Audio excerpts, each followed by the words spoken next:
Look, thank you ever so much for coming. I'm ever so thrilled to be here at the Royal Institution, especially for the fact that there's no football tonight, so otherwise you didn't go to the rugby, which is why there are so many of you here. Thank you all for giving up the rugby, which wasn't on anyway. So it's a great honour to be here at the Royal Institution. Here's some footage I shot down the Antarctic. I've been down there 3 times. This is at around midnight and everybody else in the ship was asleep, and I figured I can always sleep when I'm dead. So I stayed awake all alone and there was dead quiet there. And then I thought, oh, let's just see what happens if I go up to the bow of the ship and point the camera straight down. And there you can see me right at the bow of the ship. I'm over at that bit there, sticking my hands through the big hole. So the temperature is -10, it's midnight, it took me about 4 hours to get that shot. I'm kind of thinking that this sort of shot would be nice for a YouTube backdrop at some stage. Please get the manager to talk to me later. And then we started heading off into some ice. And another stage we sort of were pushing through the ice for hours, sometimes for days. Sometimes we were in the position on various trips that we were almost stuck in the ice, and we were lucky enough not to get into trouble. Now, this sort of footage could have been taken a century ago using film instead of CCDs or CDMOS, or going down with a steamship instead of a diesel ship. But this sort of footage, this bit here, this is brand new. This is NASA footage flying over the Earth at 28,000 kilometres per hour, about 400 kilometres up, and whizzing around the Earth once every hour and a half, continuously inhabited since the 2nd of November, year 2000, and you can see auroras there, you can see the city lights. This is the world that we'll be growing into, the world that's so different from the past, and that's why I'm very honoured to be here at the Royal Institution to give you an insight into some of the essential background knowledge that you need. Now, of course, some of the essential background knowledge would be my next book, but that's not available yet, so that's impossible. However, how did I get to the stage where I am today writing books like this? Well, I started off as a young man with disarmingly high pants, and I have no idea why that lady is leaning to one side. Then I went through a stage as a milkshake philosopher, a flower-munching hippie. Then I went up to New Guinea for a few years and did research up there. Then I decided that the word had come upon me, I should become a part-time Jesus. And I thought that was a little bit too intense, so I thought I didn't go entirely light and shallow. And so I've had a fairly long education of 28 years, starting off in baby jail and working my way through kindergarten into high school as a physicist and working as such. And as a biomedical engineer, I designed and built a machine to pick up electrical signals off the human eyeball to diagnose certain types of eye disease, retinitis pigmentosa. 450 of you here tonight, 7 of you carry the gene for that, and we'll talk about that with CRISPR. Okay? And then I also studied medicine and have several non-degree years of science. I worked at the Kids Hospital in computer science, astrophysics, philosophy, and biomedical engineering and electrical engineering. But along the way, I've worked in I worked in many different jobs, including all of those. And Bo, who knows Bo Diddley? Anybody heard of him? I was his roadie for a few years in Australia. The high point. I value education, so much so that I support American initiatives. And so they came out with these pencils saying, "Too cool to do drugs," which unfortunately, when you sharpen them,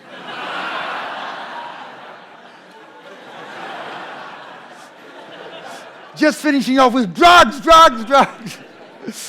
Yeah, sure, they were recalled. So I come from the strange land down under. 80% is too dry to grow anything on. 40% is just straight desert by the definition of 200 millimetres of rain a year. Here you can see that the brown is the high altitude. We don't have much high altitude in Australia. Australia is so old that basically when Europeans come to Australia, they say, "That's not a mountain, that's just rubble." So it's all very low. It is large. It's roughly the same size as the United States of America and quite a bit larger than the United Kingdom.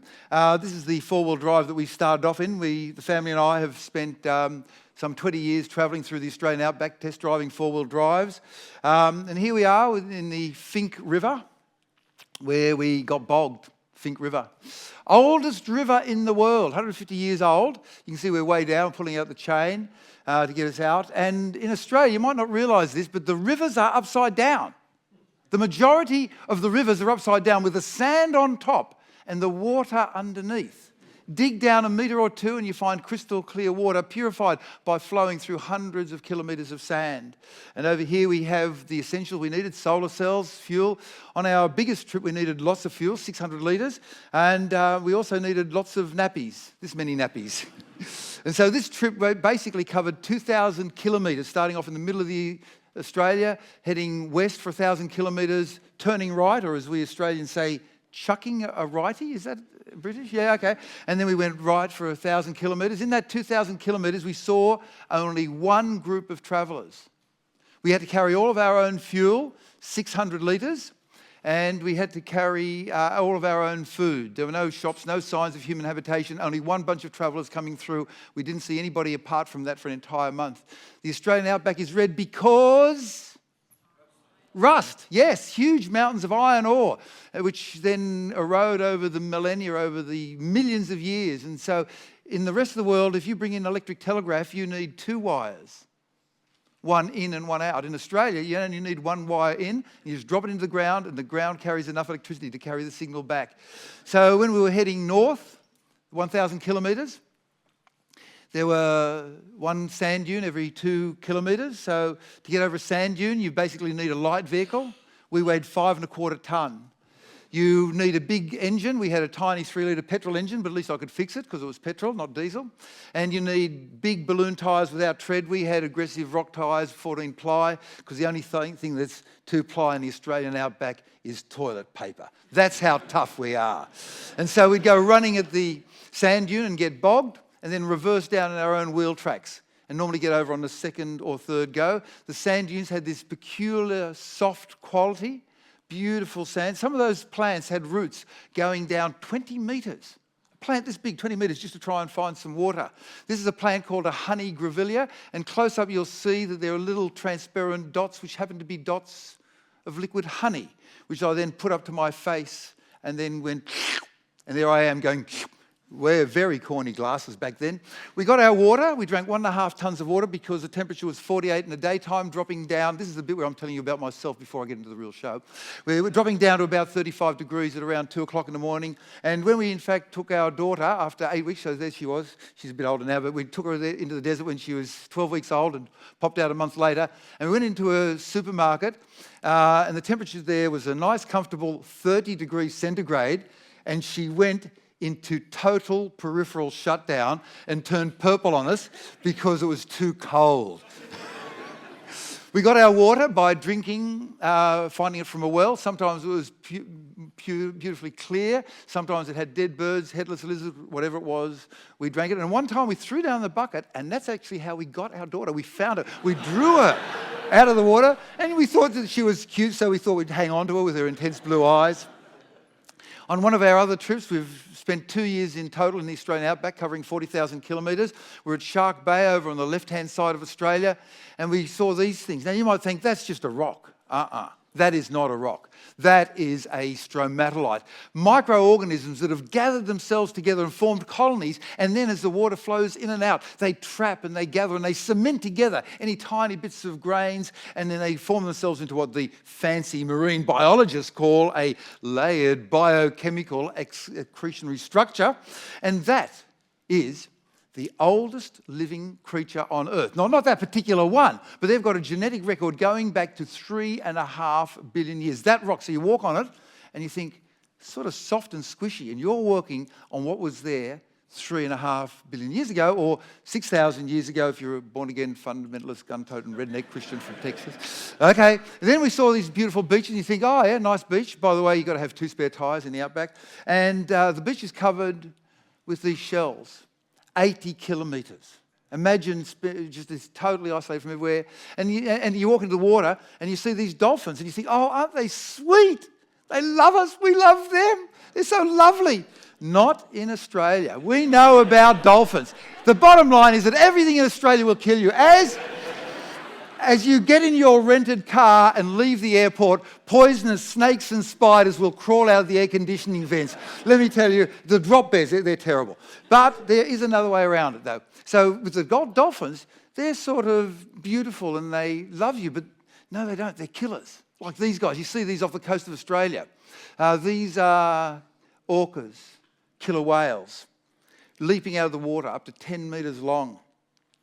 This is actually on one of my Antarctic ventures, and we came across them, a line of them, 1 kilometre wide, 30 of them jumping out of the water, and you can see the weird track that they followed around. And here you can see them jumping out of the water, hurling their bodies out of the water. It takes a lot to throw a 10-ton body out of the water for a whole hour. And the fishermen, the sailors had never seen anything like this before, and they thought it was probably they were chasing something, maybe yellowfin tuna, and maybe this is some peculiar adaptation that they're more efficient at maintaining this high energy output for a shorter period of time because they'll be able to have a big feed at the end of it, and they're teaching the babies, now come along, you leap out, and then you come back in again. So, talking about dolphins, right? The dolphins, right? Now, they've been around for about 20 million years, and literally the word means a fish with a uterus, which, by the way, is my favourite organ. You can ask about that later. And also, they were thought to bring good luck. The Encyclopedia Britannica says that they are friendly to humans, and I'm telling you that they're wrong. They are just another wild animal, and that smile, that's just a happy accident of anatomy, purely there by accident. So there's 4 major misconceptions about these guys. One, it just relates to the fact that they embrace us and give us love and goodwill. And if you go up to Byron Bay in the north coast of New South Wales, you'll hear people saying, you know, about time I did a bit of dolphin work, which basically means they go down to the beach and smoke a lot of dope and sort of absorb the love and the goodwill. It's a dangerous thing to do, and I'll explain why. There are 3 other main misconceptions. One, that they're inferior to us and we have to give them all the love, which is fair enough. We can give them love, no, that doesn't hurt. Or that they're actually equal to us, or that they are superior to us, some sort of ET, extraterrestrial genius, but with fins and no hands, who have got all sorts of knowledge to pass on to us. And, of course, you know the TV series about Flipper. They call him Flipper, faster than lightning. Nobody's faster than Flipper. Everybody loves Flipper. We know Flipper. He lives in a world. He does all these sort of good things, and the kids love him, and he's the greatest thing on earth. Okay.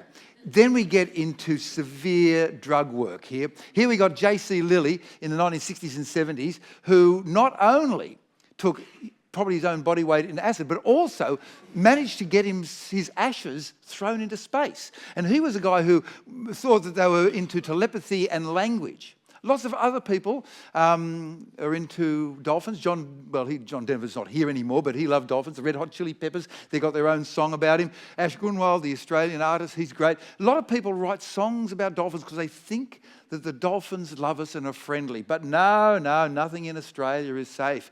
This article here, interactions between the public. Oh, look, I'll just shorten it out for you. People have been seriously injured while trying to interact with wild dolphins. And dolphins have been known to bite, ram, and pull people under the water surface. And this one here is messy. Women and children abducted by a wild but sociable adult male bottlenose dolphin.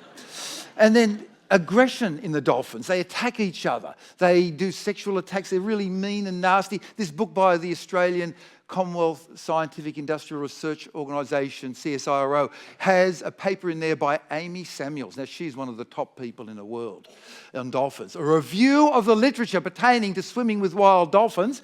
And basically, she looked at typical. This study looked at 29, but this is just typical of all of them. She's looking at 29 dolphins. One of them, fortuitously named Flipper, actually saved the life of a drowning boy.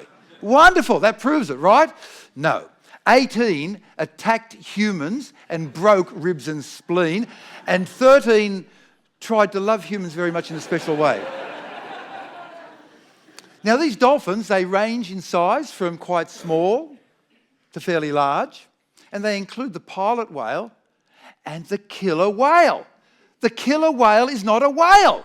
The killer whale is actually a killer dolphin. But what happened was that the dolphins got together and they organised really good PR, and they said, look, just whenever you refer to them, call them a killer whale so that people will love us so we can go and attack humans. And you might have heard about things happening in Australia with the sharks. I think the sharks need to hire the same PR company.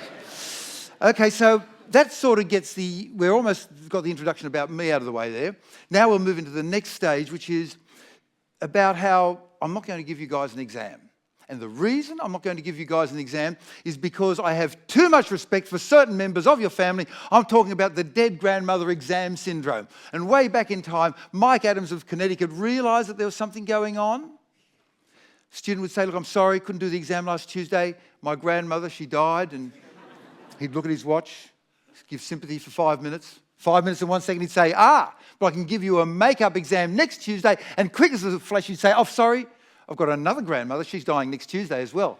And so he realised that there were two major trends going on that he observed over the decades. The first trend relates to the grade of the student. Now, if you've got your A-grade students, they always do well. And you can see over there that if there's no exam coming, they've got 4 out of 8 grandmothers dying every year, which is your sort of natural background grandmotherly attrition rate. And should the exams come, well, the student gets stressed. They put the stress upon the parents who are too busy earning money, who then put onto the grandmother who promptly dies. And this doubles it to 9 out of every 100 grandmothers dying every year, which in these terrorist times is acceptable collateral damage, blue on green, friendly fire. We've all got to make sacrifices, especially the grandmothers. A bit more of a threat to the grandmothers are your C-grade students, but your major threat to the longevity of our beloved female geriatric relatives are our borderline pass-fail F-grade students, who out of every 100 grandmothers have 218 of them dying every year. Now, the second trend that's going on is how fast this is happening. And here you can see the rate relentlessly ramping upwards. And for some of the more mathematically inclined among you, you've already worked out in your own heads that that curve is described by that equation. And furthermore, you've already worked out, it's just obvious, that in 1 century from now, when your great-grandchildren go into an exam, by the mere act of walking into the exam, they will have killed 6.44 grandmothers per student per exam. Now, we've got to have solutions. We have 3 solutions because everything comes in threes. Like there's 3 sides to a triangle. And the country and western singers recognise that the calendar has got it wrong. There's only 3 days to the week, yesterday, today and tomorrow, each one worse than the one before it. And as Deborah mentioned, in 2002, the Australian government made me the Australian Father of the Year, because I have 3 children, 1 of each sex. So the first solution is very straightforward. You simply stop giving exams. But where would you get your qualified scientists and taxi drivers and accountants and fire officers? The fabric of society would crumble. Now, a far more ingenious solution is that you allow to undergo higher education only those people who are already orphans. But if you actually look at the figures, there's not enough orphans to go around. You can make some more orphans by killing off some parents and grandparents, but that's exactly the situation you're trying to avoid. Now, the only honest and decent solution is that the students should lie to the families. Mum, Dad, I'm going to fight the war on terror. I'll be at this address for the next 4 years. Please send lots of money. Yours truly, child. Something like that. Okay, so that's got the introduction out of the way, okay? Now we'll head into the proper show with a question. I lied.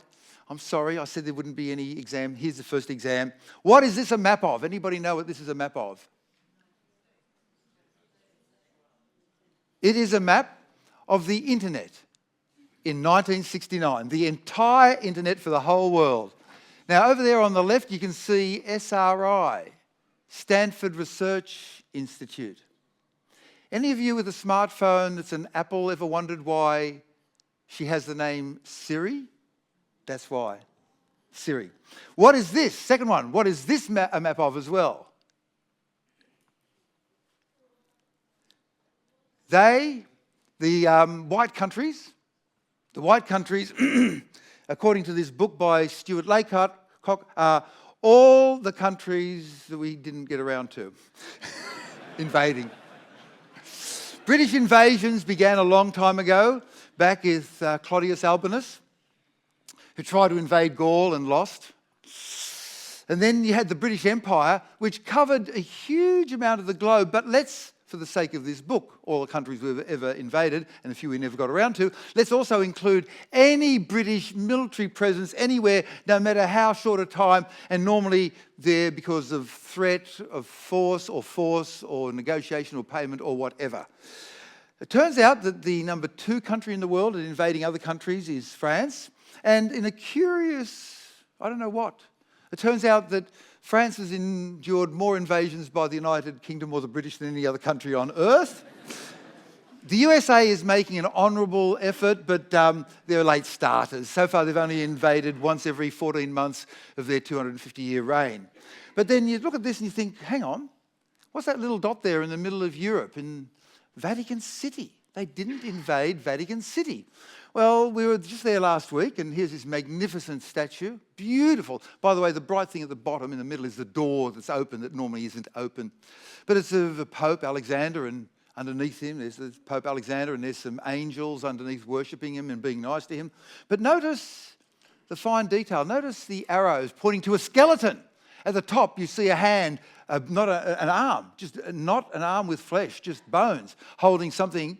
And then you'll see, going down another arrow, you'll see the rib cage. Another arrow, you'll see the humerus, sorry, not the humerus, the radius and ulnar of the arm. And going down even further, you'll see a foot resting against the door. You don't see the face. The face is covered. But notice something else. Down the bottom right-hand corner, one of the angels, one of the worshippers, has a foot on the globe of the world. And what is that foot on? The United Kingdom. At that time, the Catholic Church didn't particularly like what the Britons were doing, and so that was put into the contract for the statue. And I think that if oil is ever discovered under the Vatican, that is reasonable grounds for sending an expeditionary force to visit the Vatican. I don't know. Now, we all have our problems. Look, I think we should just put that aside and never even think about it again. Make it blind to us, and we all have our blind spots.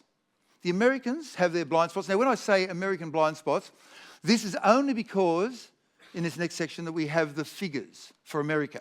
I don't know what they are for the United Kingdom, for Australia, for Lithuania. So let's not pick on the Americans, right? 4% of Americans deny that smoking causes cancer.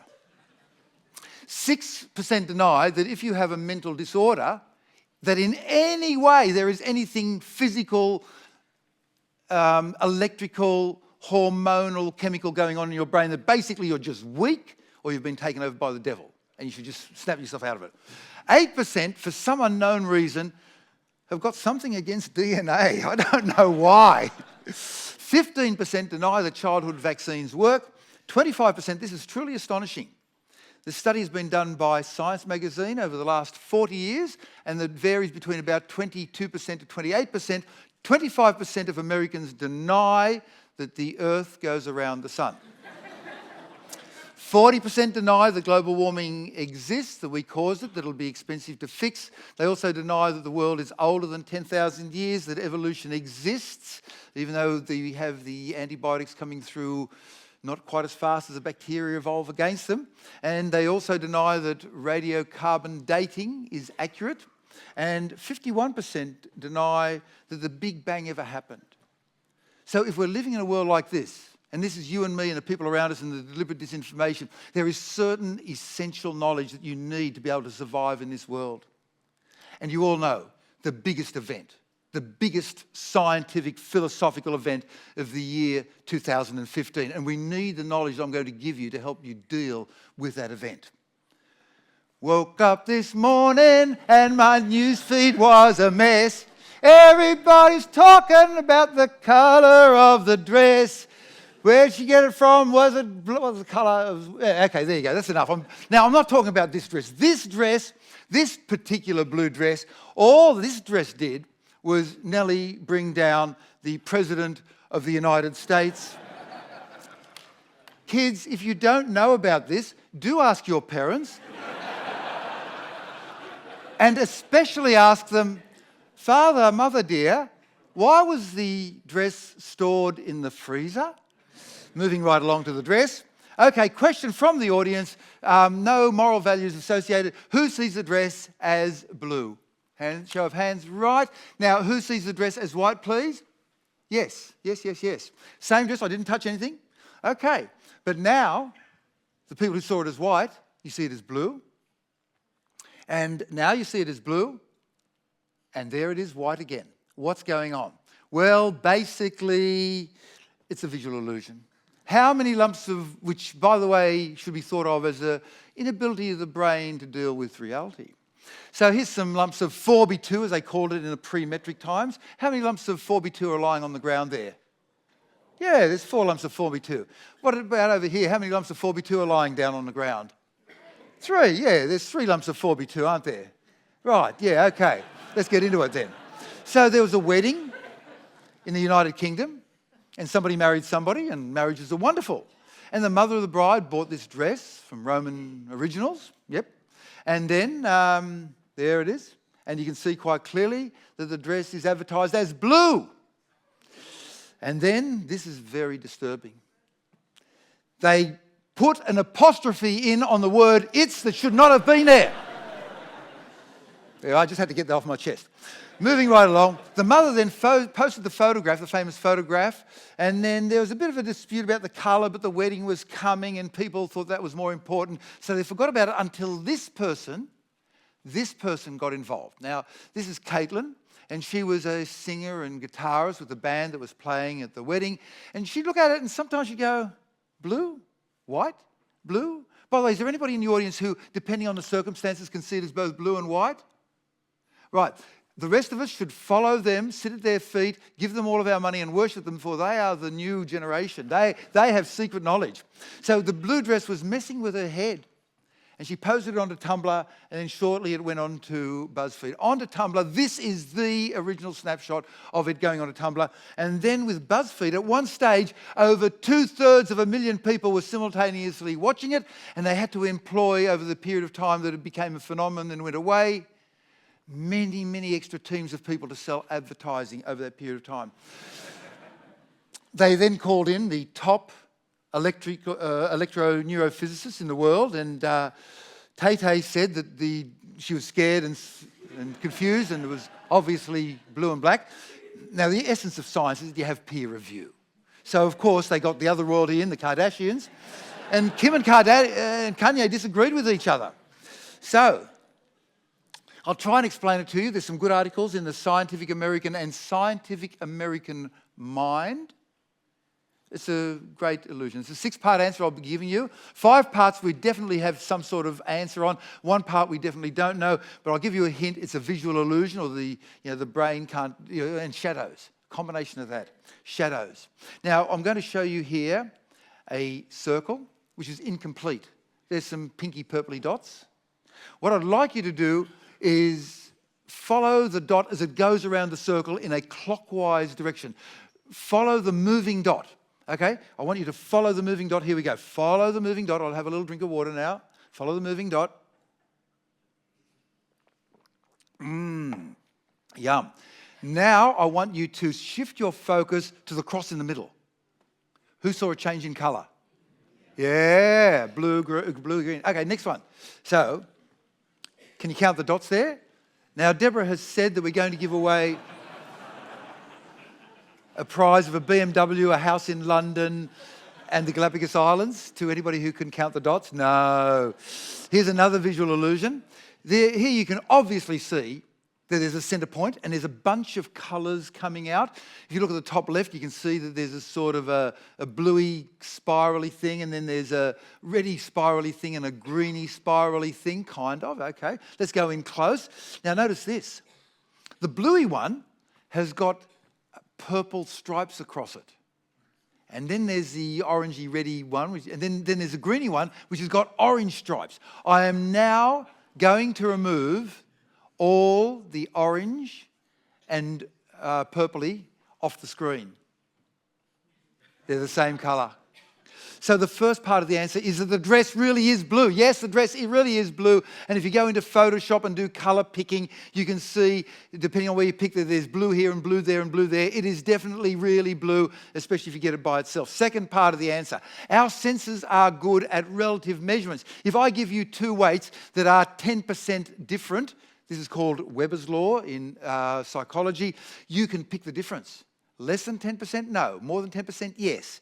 Our senses are lousy at absolute measurements. If I give you a weight, you can't say, oh, obviously that's 4.4 kilograms. You'll say, oh, it's heavy, and it's heavier than that weight, and that's about it. And this inability to be precise with absolute measurements follows with smell and vision. And here's an example. Here you see 2 dogs. Observe that dogs have tails. In front of the tails, they have their back. Look at their back. Now, I'm going to remove everything except the section of the dog's back in front of the hole in their tail. Same colour. How come? Blue at the bottom, fading to green at the top. Here is what claims to be a Rubik's Cube, but it can't be because it has 5 on a side. But let's have a look at these centre points and introduce you to the concept of colour constancy. This is essential for understanding what's going on. See the 2 different centre dots, which are of different colour? Whoa! Different colour. Let's just do that again. Just that little bit. Oh, let's just do that on a loop, shall we? Oh, it's orange. It's brown. It's orange. It's brown. Okay. Here's another example, a chessboard. You can see you have a chessboard, and in one corner there is it's not quite a cylinder, it's actually a truncated cone, but we'll call it a cylinder. You have a truncated cone, a cylinder, a green thing, and it's throwing a shadow. There's obviously a light behind it. You're throwing a shadow onto the board. And you have 2 squares, A and B. Very obviously different colours, aren't they? No, they're the same.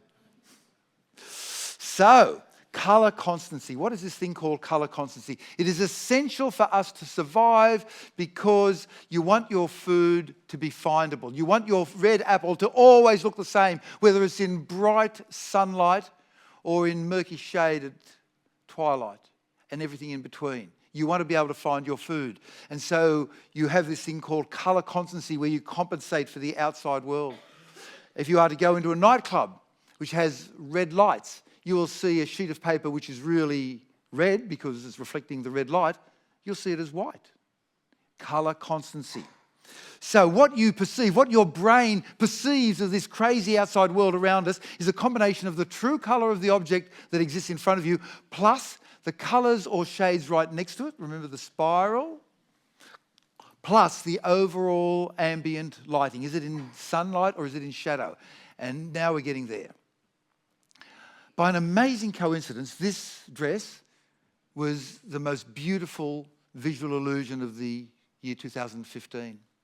There's no flesh to do a comparison with. There's no other dresses. And so your brain says, here's a dress, there's light flaring at me, I must do colour constancy. Question your brain does without you even thinking about it. Is the dress lit from the front or is it lit from the back? And if it's lit from the back, then the front is in shadow. Here you can see that obviously, because of that white unfocused band on the right, obviously the person is standing against a window and obviously the sunlight is bright outside, so obviously the front of the dress is in shadow. If the front of the dress is in shadow, you then apply colour constancy and then you remove the blue colour and you see the dress as white. But, it's not just a dress. It's a dress with a nifty little bolero jacket. And wait for it, even more. The bolero jacket has what the neuroscientists call specularities, what you and I would call reflections. You see those reflections and automatically your brain says, reflection. Therefore, the dress is lit from the front.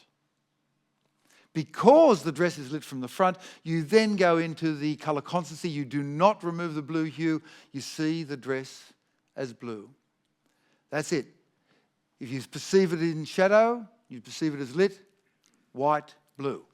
Part 6, we do not understand. We do not know why you see the dress as blue, as front lit or back lit. It's not related to your emotional intelligence or whether you had a bad cup of tea with tea bag instead of leaves or anything like that. But there's another trick that was thrown in there. The mother of the bride wore the dress. That wasn't revealed to us at the beginning. If in our culture here, in this country right now, on average, the bride will wear a white dress and nobody else will wear white. And if it was said to us that the mother of the bride was wearing this dress, you'd say, okay, it's not a white dress. And that would just sort of tip you over the other way. Now, what happens at these things? You drink alcohol. And alcohol is an incredibly important part of our culture. And yet we do not know how to use alcohol. Our society is drenched in alcohol, and yet we don't understand the science of it. And I recognised this for the first time when I taught the family how to gate crash a party by Dickie. You know Dickie? Richard Branson? Dickie? I've done 2 gigs with, I just name dropping there. So we're at a hotel. I taught the family how to gatecrash party. So what you do is you walk slowly towards the nearest rent-a-cop. You don't try to avoid them. You walk slowly towards them. And as you walk slowly towards them, you make eye contact and you say no verbs. Only a noun. Family. Just say family. If they say, are you family? You say, well, no, you busted me on that one, man. We're not. We've got to go. And then they just let you through. And we went there and he's launching a multi-billion-dollar phone network in India. And he did a stunt and he got caught. And they had to get paratroopers in. And it was a big thing. And it was a huge thing, multi-billion dollars. And the amount of alcohol there was 0. I suddenly realised there's something wrong. There was no alcohol. And yet we live in a society where alcohol is everywhere. And we do not know that diet drinks make you drunker. Who knows that? Put your hands up. Anybody know that? How can we... One, thank you for reading my 34th book, sir. Right. Rum and diet cola, rum and regular cola. Same amount of alcohol, but the diet drink gets you drunker. D for diet, D for drunker. This is not an invitation to go for diet drinks because bad things can happen, and we won't even talk about that. And why does it happen? Because different amounts of energy. How did I find this out? Because I read this paper here called Artificially Sweetened versus Regular Mixes Increase Gastric Emptying. Let's go into it. Okay, so you're looking at 3 rum and diet colas, and they've got 225 calories, all in the alcohol, none of it in the sugar. There is no sugar, and it doesn't cause cancer either, the aspartame or whatever it is. But if you have 3 rum and regular colas with sugar, on average you'll have 65 grams of sugar, which by coincidence is the average world daily consumption of sugar, and therefore you end up with double the amount of calories. The rum and regular cola has double the amount of calories. Now this is something I did not know when I went through medical school. They did not teach me this. Your stomach pushes the food through into the next part of the intestine at a fixed rate of around 2 to 3 calories a minute. So the mix of alcohol changes what happens to the alcohol. So if you've got a longer stay of the food in your stomach, the alcohol with sugar, it stays in your stomach longer, the regular sugar, and then you end up with the alcohol being destroyed by the enzymes and acid in the stomach. And there's less alcohol to go through into the small intestine and be absorbed. And this is what happens. Here you have the blood alcohol level on the left going up and the minutes on the right. If you have 3 rum and regular colas, your blood alcohol level will go to 0.03. If you have 3 rum and diet colas, it'll go to above 0.05. You'll end up getting busted by the police. You'll go to jail. You'll get very friendly with your cellmate. You'll end up having love and hate tattooed on your knuckles. And then end up several years later outside my daughter's high school selling methamphetamine off the back of a Harley with your big fat beer gut and a big beer, all because you didn't know that diet drinks make you drunker. And yet we live in a society where alcohol as a drug is accepted, and we do not teach this to the kids. And this is part of the cover-up that's going through our society, and I'll deal with that. Because the trouble with the alcohol, not the trouble, but the beauty of it, is that it makes you both more attractive in your own mind and more attracted, you think. And so you could end up being friendly to somebody. And I read about this in a paper in Nature. I thought, wow, look at that. I looked at the title. Oh my heavens, what on earth is this title about? Adult persistence of head-turning asymmetry, what on earth is that about? And then a neonatal right-sided preference. Okay, I'll take you through this. Neonatal means around the time of birth, immediately after birth, or before birth. It's hard to check it out before birth, but I'll tell you the experiment. You come up to a baby that has just been born or hasn't been born, and then you make a loud noise. And 90% of the time, the baby will do this. Turn their head to the right. And 10% of the time, the baby will do that. Turn their head to the left. This is the neonatal right side preference. And then it says, makes a surprising romantic reappearance later in life. Oh, they kiss each other and they turn their head to the right. Now, this paper here was written by Ona Göttingen, a very deep guy, with regard to kissing. Kissing goes back a long way. The early Christians, there weren't too many of them, and so every time they met, they kissed, just in case. People kiss at weddings. Some societies don't kiss at all. In Southeast India, the way they kiss is they put their nose up to the other person's cheek and go, that's the kiss. There are crimes of kissing. In Indiana, a man with a mustache cannot kiss humans. In Hartford, you cannot kiss your wife on a Sunday. Naples, you get killed for kissing. And the author of this paper, Ona Göttingen, he observed kissing couples. This guy is deep. He was the guy who discovered that birds find threat with one eyeball and food with the other eyeball. And if you read The Guardian, you'll read about how he was the guy who came across this language in Turkey, where they communicate entirely by whistling. And they did MRI scans and found that the part of the brain related to music was larger. So he was good at doing rigorous science. He wasn't just the guy in the brown raincoat taking notes in the corner. He ended up getting stuck at an airport for a bunch of hours, and so rather than wasting his time, he sort of looked around. He suddenly noticed that people coming up and tilting their heads to the right. Now, he did the right thing. He sort of, okay, are they pulling any luggage which is sort of hold them to one side, so they have to kiss this way, and there definitely had to be lip-to-lip contact, and of course they had to be trying to kiss, not a sort of accidental trip, oh that counts as a kiss, no, and an obvious direction of tilting, like so. And he found that you get twice as many turning your head to the right as to the left. But why? Why on earth do we kiss? Obviously, it's related in early days to breastfeeding, which besides all of the emotional side, gives you food. Come here, milk machine, give me food. And on your lips are nerve endings, which give you the standard stuff of hot and cold, but also pleasure. So you sort of get, maybe in some societies, imbued into that. And secondly, you kissing babies, you chew the food. You can't say, hey baby, chew on this dinosaur meat, and they don't have any teeth, so you chew it yourself and then sort of squirt into their mouth before we had baby food. And then thirdly, you're close enough to think, why are you wearing cheap Tesco perfume, which you weren't wearing before you went out? And also you can pick up the immune system of another person. If they've got a different immune system, you'll find them more attractive for various reasons. And of course, the hippies believe that the soul lives in the mouth, so you fuse the breath and soul. The bottom line is we don't know why we kiss, but we do know this. We know that we kiss wrongly. Suppose you've got 3 males. 1, 2, 3. 2 of them will tip their heads to the right. Right. 1 will tip the head to the left. You match them up with 3 females. 2 will tip the head to the right, 1 to the left. And there you see 4 green Ys. They come in for that first tremulous kiss. They both tip their heads to the right. Perfect kiss. 1 out of 9 is a left-left interaction. Beautiful kiss.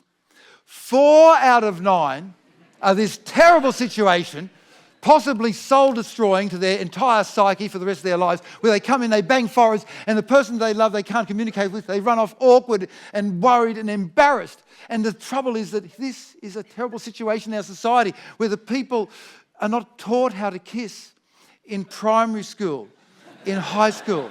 No, come on now. This is serious. We have got a cover-up, and this cover-up goes beyond the Secretary of State for Education. It goes right to the top, to the people who really run this country. And talking of cover-ups, the one with carrots. Who knows about that one? Who has heard the story that if you don't eat carrots, you'll go blind? Yes. And there is, like in all good myths, a small element of truth. Yes, there is a chemical in carrots called vitamin A, and it gets turned into another chemical called retinal in the eyeball, and then when light lands on it, you get electricity, which gives you this glorious 3D colour vision thing. But if you are low in vitamin A, long before you've lost your vision, your skin has gone to lunch, your immune system has gone to lunch. You get vitamin A from these foods, except eyeballs, don't eat eyeballs. And in fact, you only truly get vitamin A from fish and from liver. There's no vitamin A in plants. However, there is a chemical called carotene, and your liver converts it into vitamin A1 and A2. And the way I came across this story was by reading your fabulous BBC about how Mr. Cat's Eyes helped change the world. We are talking about the terrible Battle of Britain and how close it all came, reported in the New York Times. And this I find very disturbing. The brave British aviators were sent out in their aeroplanes. Why did the RAF paint targets on the side? My God, didn't anybody tell them? Arguing against this, nevertheless, John Cunningham became the first person to shoot down an enemy plane using radar. Now, what is radar? Radar is just radio, but instead of broadcasting out in all directions, you broadcast it out in a dish. And so it goes in a particular direction, and then you switch off your broadcaster, and then you listen. And you wait for an echo to come back. And if the echo takes a long time to come back, the plane is a long way away. If the echo happens only when you're pointing the dish in that direction, well, then that is where the plane is. Very simple in principle, very difficult to execute. All the developed countries were working on radar at the beginning of the Second World War, but only one, the United Kingdom, actually had a functioning and secret radar system. This is the only tower left standing. There were a few more, this is how they looked in the war, run by teams of women, putting a ring of confidence around the United Kingdom that the Nazis did not know about. And the Battle of Britain was won only because of carrots. This is a Nazi reconnaissance photograph, Cliffs of Dover. And there you can see the tower. There were less than 100 of them. Sorry, fewer than 100. Oh my God. Got to get your apostrophes right. So, if they had bombed the fewer than 100 towers, Britain would have lost this Battle of Britain. There would have been a whole different world play. The United States might have stayed neutral. Whole different thing. And it didn't happen because of carrots. And it says here in the article, to cover up the radar from the Germans, the pilots were being praised for being able to see in the dark. And the government said it was because the carrots were rich in vitamin A. And you had farmers bringing carrots, bags of carrots, to the RAF, the brave people with their short lifespans, so they could see better. Now, obviously, you can see a flaw in my story. I'm asking you to believe that the government would lie to us. And that, of course, is totally impossible. So we're talking about this secret thing called radar. Not secret anymore. My 5-year-old Japanese hybrid has got radar. And this gets us on to the topic of car hacking. Paper here, automotive attack surfaces. What are they talking about? Well, your typical modern car has between 50 and 200 computers running 50 million lines of code, which is roughly 3 times more than it takes to run an Airbus 380 or a Boeing 777. A car is no longer just a structure of metal and glass. Many modern cars have got their own SIM card, and if you get yourself a flat tyre, you just simply can use that. The car, via its own SIM card, separate from the one you have in your phone, just in the car, it can form around it your own Wi-Fi network. So you just get in the car and you've got your Wi-Fi network. And you get a flat tyre, you press a button, and then suddenly you find yourself talking to a human. Or the other side, suppose that they know at Mothership that your car has had the airbags deploy and the GPS is no longer moving. You've probably had a collision, and they'll try to ring you. By the way, this points out another issue, that the microphone is always on. And anybody over the age of 20, you're in the last generation to have known privacy. Everybody else, there ain't no privacy. And moving right along, digital radio. The car has got a digital radio, not analog. So all of these are attack surfaces to get into the car and do bad things. Bad things can be put into the CD that you buy and into the MPEGs, the music.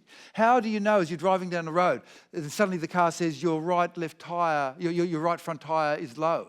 because there's a Bluetooth transmitter that transmits, and that transmitter is not secured, and that transmitter is hackable. In this paper, in 2011, it took them about 36 hours, but they were able to drive down the highway parallel to another car in 2011 and hack into the Bluetooth and then make the car speed up, slow down, etc., etc. There are so many surfaces. There's all this electronic thing. The blipper for the car, to open it, to unlock it, the air conditioning, everything. In 2012, we moved to the next stage.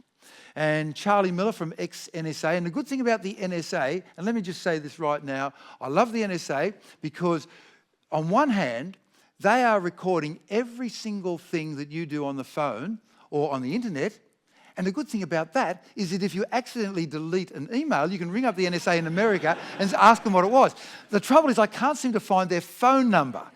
And this other guy here, who was with a commercial company, they applied to DARPA. Now, you've heard of DARPA. They invented the Internet Defense Advanced Research Projects Agency, who gave them $80,000. And they bought 2 cars and then just spent a year tearing them down physically and electronically.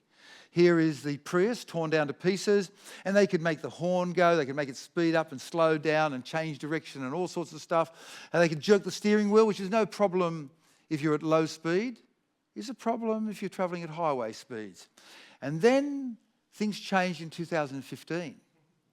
So the range changed. Back in 2011, they could only bust into your car if they were sitting in the back seat with a computer behind you, and only if it was a Prius or the Ford Escape, and if they had a cable 1 metre long going into the mechanic diagnostic port.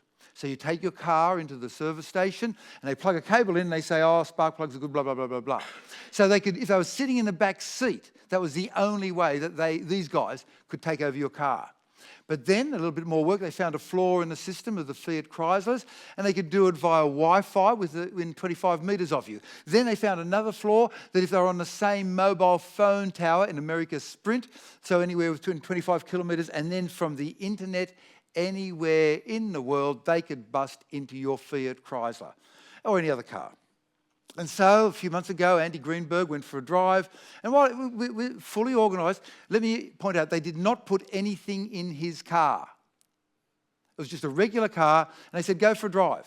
We'll find you. We'll find you. Just so you know, we're doing it to you. And so he's driving down the road, and then suddenly the radio volume goes up, and it changed channel to hip-hop because he hated hip-hop. Then the volume came up, more wind, temperature change. And then on the display screen of the radio, their faces appeared. The wipers came on, the windscreen wipers, and then started playing with the brakes and the accelerator and everything. And here is the guys actually doing it to him from anywhere in the world, in this case only 10 kilometres away, because they wanted to make sure they were on the same cell phone network so they could call him, he could call them if things went messy. Yes, they killed a Jeep on the highway with me in it. And here you can see the headline, the Fiat Chrysler connected car bug lets hackers take over Jeep remotely. This is what a Jeep should look like.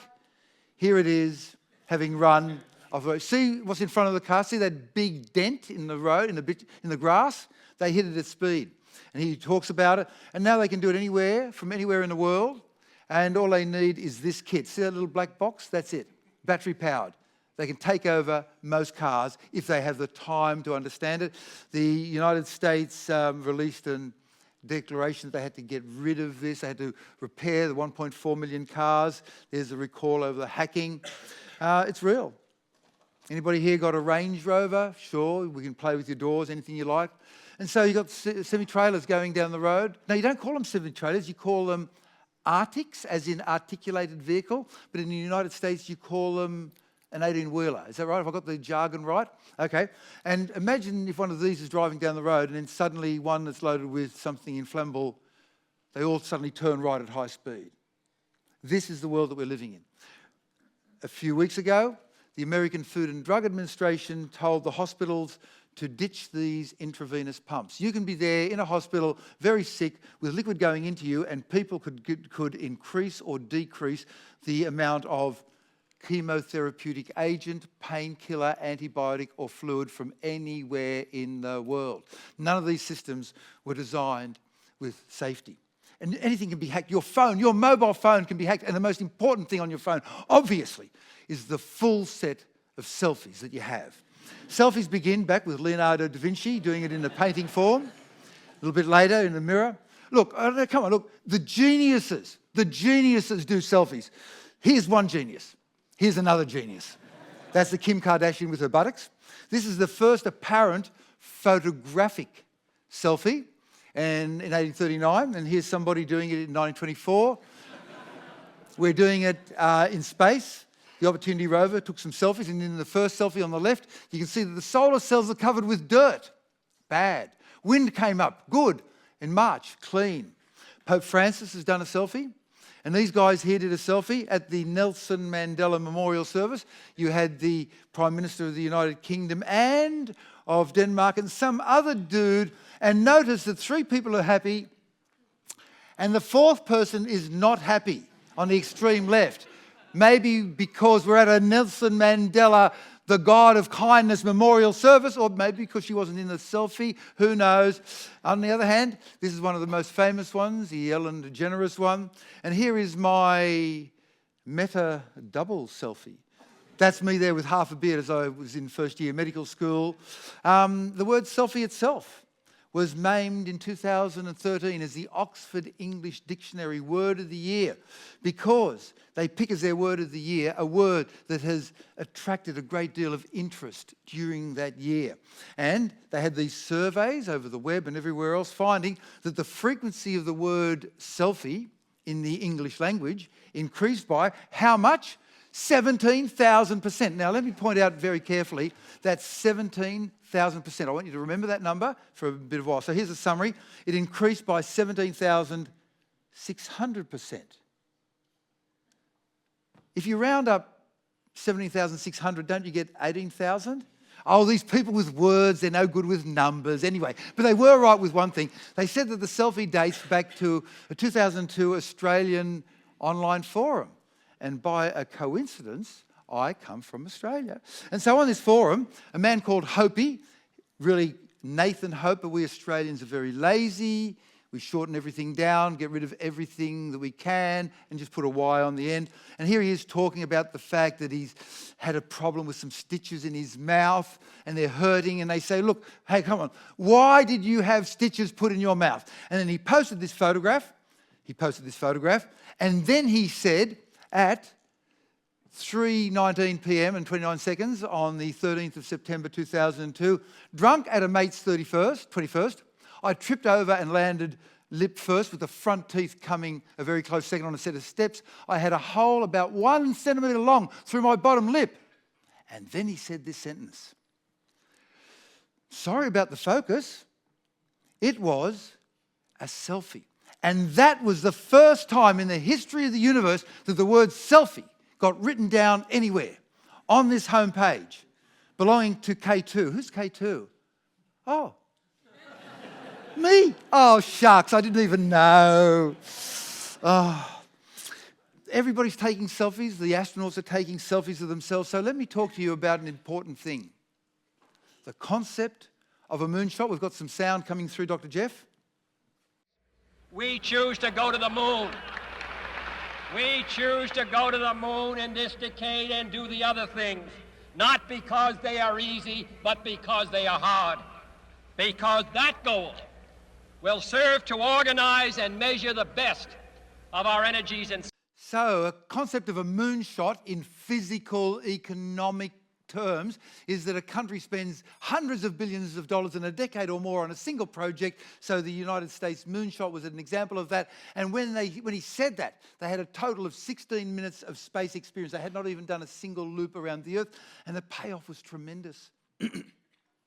$137 back for every dollar that they put in. They invented the integrated circuit, which gave us the computer of today, and they became a world leader in technology until recently they began to fall over. And 8 years ago, they did a genetic moonshot, put $4 billion in, got $800 billion back. 200 to 1 investment. So people think that these moonshots, where you have a big project and you do decades or more, is a good payoff. There's the brain mapping moonshot happening right now. And there's a country in the world that has got 4 moonshots in its plans. That country is China. They're to deal with transport, genetic engineering, becoming the greenest nation on Earth, and the electric car. Let me run through them one at a time. They want to do everything from buses to trains to space travel. They've launched astronauts. They've done a soft landing on the moon. They've got a bit of a space station going. They're going to have a proper one going. They intend to bring moon rocks back in 2017. They intend to have a human walk on the moon in 2025 and bring them back. Right now, the Americans cannot even put a human into space. They have to pay the Russians, it used to be $20 million per head taxi fare, but then the Russians discovered capitalism, and now it's $70 million. They're doing all sorts of transportation everywhere, in all fields, on the buses and the trains. They've got the world's largest high-speed train network. More people every day catch a high-speed train in China than in the whole of the United States do people catch an aeroplane. So much better for the environment, so much cheaper, $30 a head. Here's a high-speed train. Anybody been on a high-speed train? It's a wonderful thing to go on. I've been on it just before we got up to full speed of 450 kilometres per hour. Here's a train, a Chinese train, in Madrid. They've taken a train all the way across. And the advantage of this is that it's quicker and it has fewer emissions. And they intend to run a high-speed train to London at some stage. They're working at it. Take time. They have the world's longest high-speed rail network, nearly 2,300 kilometres long. Okay, let's forget transport. Let's talk about genetic engineering. They do all the regular human genetics that we're doing, and they've already learned how to, just for fun, engineer a cow to give human breast milk. They've done that. And they were the first people in April the 20th this year to do CRISPR. CRISPR sounds complicated. Let me put it to you in plain language. With CRISPR, I can get a little dog like this, a Chihuahua, and do stuff to it, and over a period of months turn it into a Rottweiler. With CRISPR, if you've got a child who has cystic fibrosis, I can snip out the cystic fibrosis genes. And you think, hang on, aren't there problems? Yes.